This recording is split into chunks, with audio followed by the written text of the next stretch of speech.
প্রাথমিকে ৩২,০০০ শিক্ষকের চাকরি বহাল। প্রাক্তন বিচারপতি অভিজিৎ গঙ্গোপাধ্যায়ের রায় খারিজ হাইকোর্টের ডিভিশন বেঞ্চের। কলঙ্কমুক্ত হলাম, কষ্ট করে পড়াশোনা করে চাকরিটা পেয়েছি। সবাই নয়, চিহ্নিত কয়েকজন। পুরো নিয়োগ প্রক্রিয়ায় দুর্নীতির অভিযোগ ধোপে টেকে না। প্রাথমিকের ৩২,০০০ চাকরি বহাল রেখে জানিয়ে দিল ডিভিশন বেঞ্চ। চাকরি বাঁচল ৩২,০০০ শিক্ষকের, মিষ্টিবিলি সেলিব্রেশন। আমাদের আদালতের উপরে ভরসা ছিল, বিশ্বাস ছিল আমরাই জিতবো।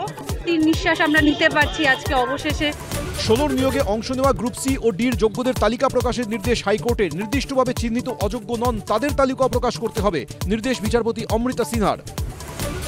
হ্যাংলার দল বিজেপি, সরকার ফেলার চক্রান্ত, চালাকি করে এসআইআর ছক অমিত শাহের, জোর করে পশ্চিমবঙ্গ দখলের জরুরি অবস্থার মতো পরিস্থিতি হবে, হুঁশিয়ারি তৃণমূল নেত্রীর। কমিশনের কড়া ডোজ, হু করে কমছে সব ফর্ম ফেরত আসা বুথের সংখ্যা।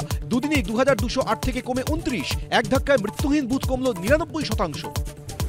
ওয়াকফ আইন কেন্দ্র করেছে, আমরা করিনি। কোনো ধর্মস্থানে হাত দিতে দেব না, গাজলে আশ্বাস মুখ্যমন্ত্রীর। আমি মাজার স্থানে হাত দিতে দেব না, ধর্মীয় স্থানেও হাত দিতে দেব না।